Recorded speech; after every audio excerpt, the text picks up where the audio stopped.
Many times on this show, we have told you about Medal of Honor recipient Vietnam veteran Captain Larry Taylor. We have told the story of what happened during the combat action in Vietnam on June 18, 1968. That action would decades later earn Taylor the Medal of Honor. This is President Joe Biden at Larry Taylor's Medal of Honor ceremony. No moon, no stars, no light beyond the glow of their faces when they briefly turned and saluted Lieutenant Taylor for saving all four of their lives. He wouldn't see some of these men again until 30 years later at Army reunions. By that time, Lieutenant Taylor had long become Captain Taylor.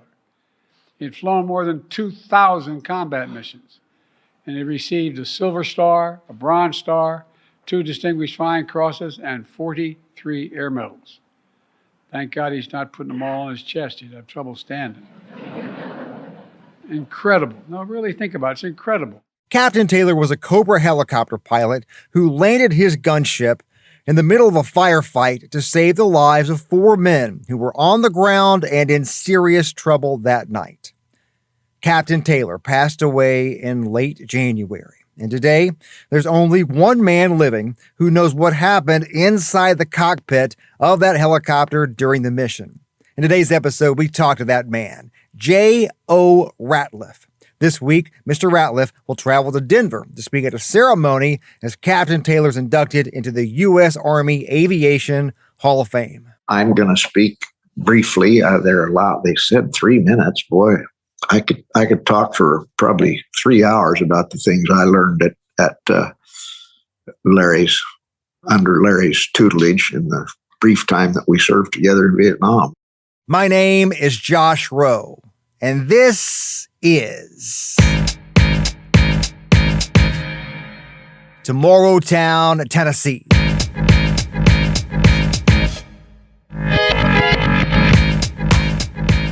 First of all, I'm very honored to represent Larry's family and the rest, those of us that served with him and so forth. Which is what we're up there to do, is we're up there to recognize Larry for his heroic actions. And because he can't be there, by gosh, if I make it, I'm going to do the best I can in his stead. So that's a humbling and exciting opportunity for me. And I'm a little nervous about it, to tell you the truth. But, I'll either get off over that or I'll be nervous right on up to the end gate. Who knows? So it's an evening presentation, and I'm going to speak briefly. They're allowed. They said 3 minutes. Boy, I could talk for probably 3 hours about the things I learned at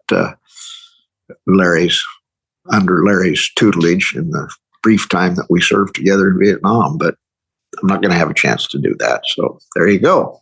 Well, let's go back a little bit. I think the thing that I know the most about you is from June 18th of 68, and I think probably a lot of our viewers and listeners the same.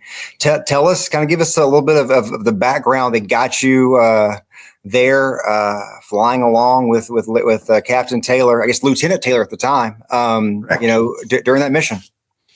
Well, I joined the unit I don't remember exactly what day I shipped, but I think I joined the unit on March 12th. So I was still pretty new in country. And when I first got to Delta Troop, we were flying B model guns. And because I'd cross-trained into the AH-1G, the Cobra, before I left the U.S., I'd been to that cross-training at Hunter Army Airfield. They started me. I flew a few lift missions, but primarily I was flying with the gun team. We had old B model guns. They were the oldest guns left in Vietnam. There was a group across the runway from us. They had C model guns, and they mocked us because we had these old antiquated rascals. And similarly, another group up in Lai Kay that was division headquarters. They all made fun of the Dark Horse guys or the Mustang guys because we had the oldest stuff in country. But we made do with it, and we had some testy missions. I'll tell you, Tet was going on, and it was in the thick of the Tet Offensive when I got there. So, I learned, and I was green and scared, and just what it is for when most of us wind up in, I think, anyway, I can only speak for myself, but wind up in a combat situation where people are shooting live ammunition at you, by gosh, it kind of gets your attention. So, and it gets the adrenaline going. There's all that stuff that comes with it. So I had flown, I don't know how many hours, but I had flown multiple missions with Larry before the night of June 18th. And he was a terrific teacher, and I am blessed, and really it was a gift to have that time together with him. And then I think, I don't know if I told you, but the very next week, I got my orders to become an aircraft commander and then a fire team leader. So I was looking through some old history stuff, and I saw that those orders came in on June 26th. So, yeah. Were you ROTC? How did you end up in Vietnam in the position that you were in at the time? No, I enlisted to go to flight school. So I went to the warrant officer flight training program, and I enlisted with that in mind. And from a personal point of view, my father had been an aviator in World War II, and he flew. It was the Army Air Corps in those days. People of your generation don't know that, but I know it because that was what my dad called it. He didn't refer to the Air Force. He was in the Army Air Corps. He flew B-25s in North Africa and Italy.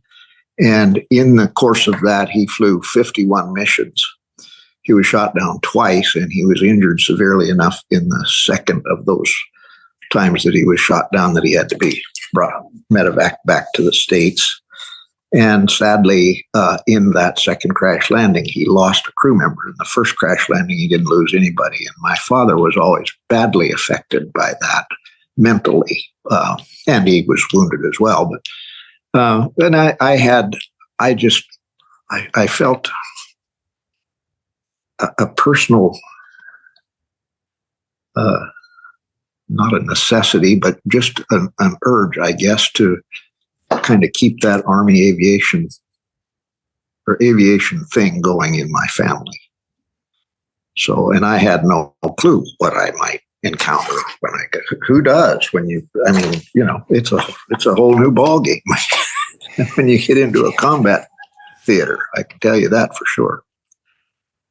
Yeah, just talking to Captain Taylor through the years, and I talked to him several times, about the details of different missions and whatnot.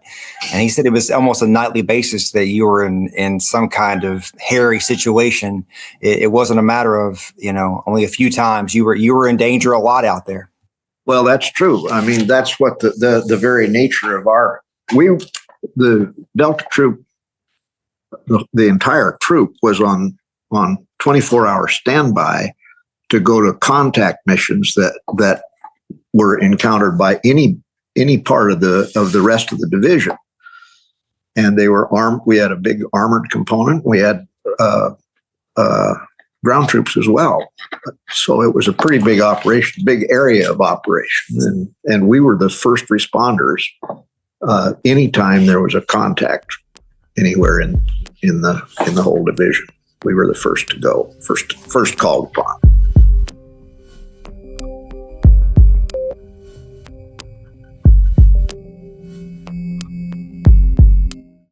So tell me about the night of June 18th. I've heard the story from Dave and from Larry and read it in other accounts. And I understand that, the situation on the ground and all that, but when the way Larry tells it is that he got communication over the radio to not go and make the rescue, but he wasn't exactly sure who was on the radio. Could have been other people or whatever, and he made the decision, we're going to go do this. What were your thoughts when you realized what was about to happen? we had snippets of conversation, and Larry ran a couple of things by me. I mean, it was fast. It was all fast. He knew more about the aircraft than I did, and he was back there in the command seat. And I said, "Well, let's go do it." I still had a little bit of 7.62 ammunition in the chin turret, and my instruction from Larry was to put down some covering fire as we went in and picked those guys up. And there was a lot of radio communication going on between us, and Dave Hill was probably the primary guy on the radio, I believe. I'm not certain of that. David might correct me on that. But in any case, Larry gave them some really salty advice on how they might position. They had some Claymore mines, and they, as I said, they were running low on munitions all the way around. And he just suggested to them what they might do to kind of throw the enemy who was in hot pursuit off as we came in to pick them up. And we had no idea what the center of gravity on the aircraft, how it was going to be. We knew that the weight component was all right because we'd expended all the heavy stuff we had. It was gone, and we figured, four big guys, we're probably going to pick them up with all their equipment at 1,000 pounds or so. And we were low on fuel, so we had power to spare, but not a hell of a lot else, to tell you the truth. You mentioned earlier, you're scared a lot doing these missions, and I completely understand why. I can only assume when you realize what you're about to do, there were some feelings of this is going to be hairy in that case. Yeah, that for sure. And I'm sure I tossed out a couple of, we call them foxhole prayers, but I'm sure I did that because I've had a faith throughout my life, actually. And so I'm sure that was a part of what I did, but mainly I was thinking about those guys keeping their heads down instead of shooting us down. Those bad guys, that is. Yeah. The first time I ever heard this story, I was at a VVA meeting, 2018, and they hadn't found you yet. They were still looking for that second eyewitness. And tell me that story from your end. From understand, they were trying to find you, but you were out of the country someplace, and it took them a while to find you. What do you remember about any of that? Oh, I do recall a bit about that. At the time they were trying to reach me, we have a little place in Costa Rica. We were, I had retired, in both my wife and I had retired in 2009, and we spent our winters in Costa Rica from about Thanksgiving until tax time, about this time of the year, just because it snows in Virginia. It doesn't snow in Costa Rica. So, and I know an old Wyoming kid, I grew up with snow, but I don't like it anymore. So that's where we were, and we were pretty difficult to reach. I think the very first thing that happened is somebody tracked my son down in Northern Virginia, and he said, "No, my father's in Costa Rica." Then he passed word to me, and then when I got back, I reached out to I can't remember if it was Larry or Dave who I talked to first. And I had to have some clarification. I didn't remember some of the tangential stuff that fed into that correctly. I became about 2 weeks after June 18th, I became the awards writer for the Delta Troop. And my recollection, incorrect, was that I was the writer at the time of that event. Well, Lou Ray reached out to me and said, you were not, I was, Lou was. And he clarified some things to me about the mission and so forth. And I immediately got aboard and did what I could to see to it that Larry was properly accorded his Medal of Honor.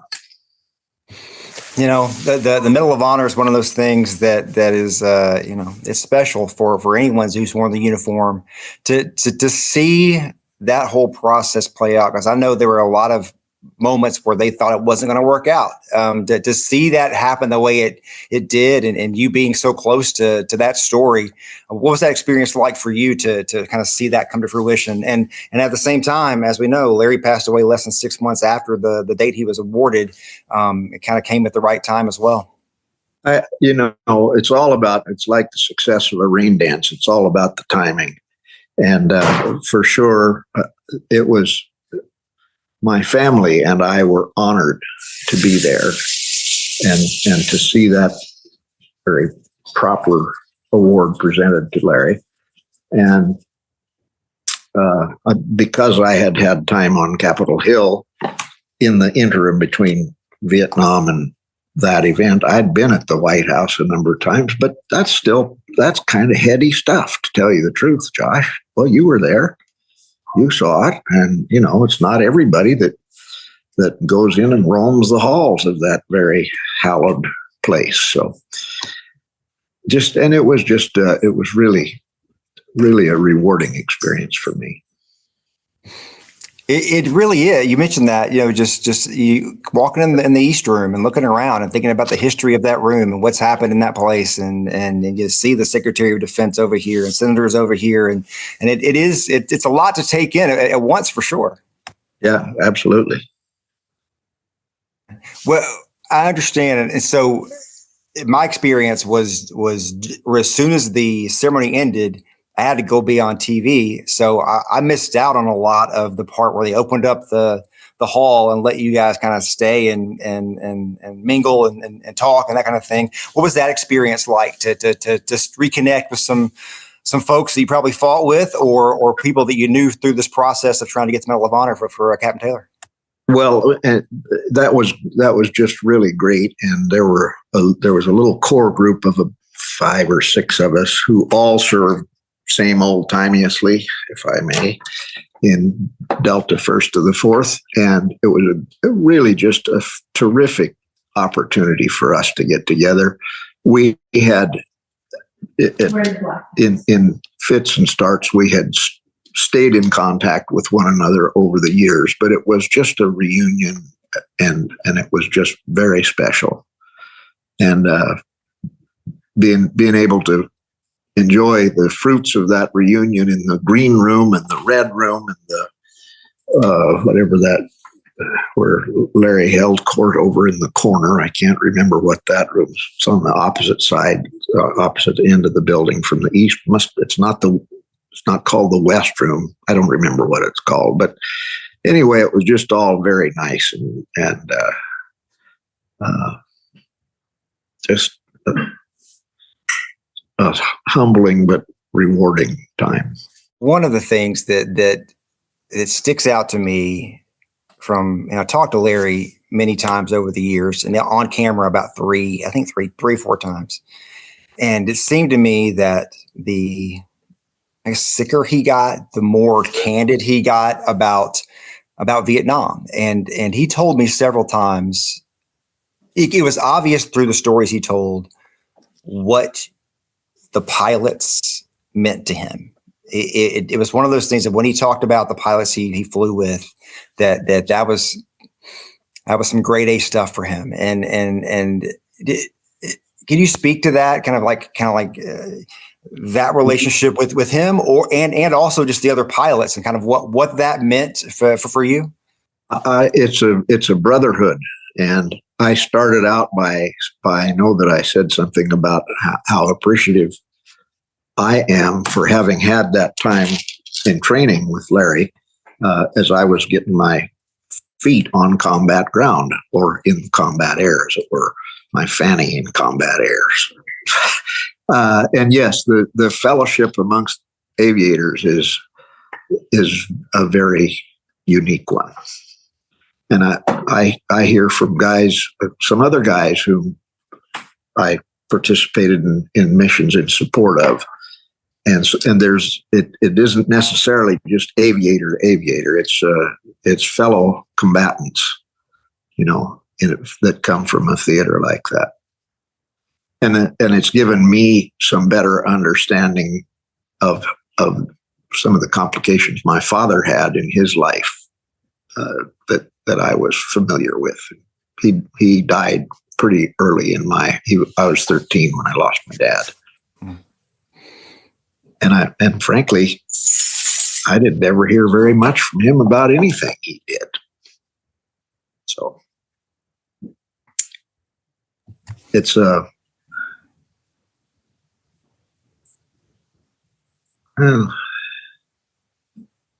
it's just, well, I wanted to refresh myself. So I had a fairly recent conversation with Larry's widow, and we were chatting, and I just wanted to make sure that I could convey whatever her expressions and thanks are to the group there and so forth. And she said, when I met Larry in 1971, Tony said, and to tell you the truth, she said, I just kind of, when he started talking about military stuff, I always just kind of tuned that out because I didn't understand it. And I'm paraphrasing, but that's approximately what she said in a telephone conversation. Well, I can understand that because, and I've seen my children's reaction, my now adult children. I've seen my wife's reaction when we've talked about some of the things that we experienced, endured, whatever. And there's just a unique fellowship there that it's a lifelong bond. Trust me. Yeah, I've experienced similar things where you try to tell stories and it just doesn't connect. And right. Yeah, I understand that completely. Yeah. This a compliment to you, sir, is that our exchange now it will be helpful to me because I'm supposed to go up there and accept this thing in 3 minutes. Well, I'm a talkative old fart, I can't help that. So I'll be keeping an eye on my wife, who will be giving me hand signals and so forth, telling me to stay on topic and, wrap it up, Jack. Let's finish with this thought then. Since you only have 3 minutes in the Hall of Fame ceremony, what do you want?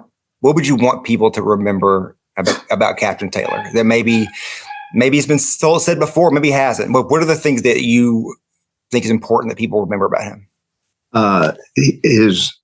His bravery, his coolness under fire. He was a tactician. I mean, he had training in ground activities, which I didn't. And you go to school hour by hour on that when you're in the air and flying combat support. And Larry used those skills and that training in that particular mission on the night of the 18th of June. And he was always a collected guy. And my hat has always been off to him.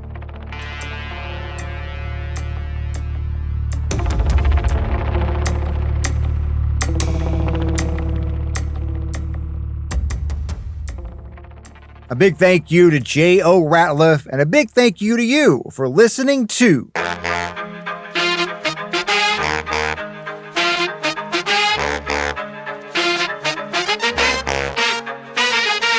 Tomorrowtown, Tennessee. This podcast is a production of News Channel 9, Fox Chattanooga, and Sinclair Broadcast Group Chattanooga. I hope you join me again real soon.